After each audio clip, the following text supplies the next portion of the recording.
ప్రభువైన యేసుక్రీస్తు నామమునకు స్తోత్రములు. నేటి ధ్యానాంశం, మీకేమి కావలెనో మీరు అడుగకమునుపే మీ తండ్రి ఎరిగియున్నాడు.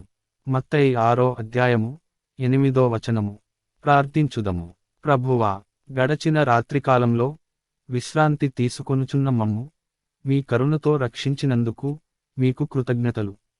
ప్రియ సహోదరి సహోదరులారా, ప్రభువు మన ఉద్దేశములను, మన హృదయ అంతరంగములను ఎరిగియున్నాడు.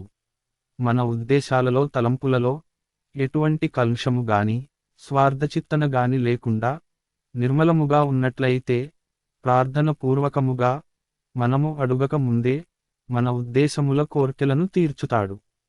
కనుక మనము ఎటువంటి స్వార్థము కాని పాపము గాని లేకుండా నిర్మల మనస్సు కలిగి హృదయశుద్ధి కలవారమై జీవించినచో హృదయ అంతరంగములను గుర్తెరిగిన దేవుడు మనము అడుగక మునుపే మనకు ఏమి కావలయునో సమస్తమును మన అవసరములకు తగినట్లుగా సమకూర్చుతారు.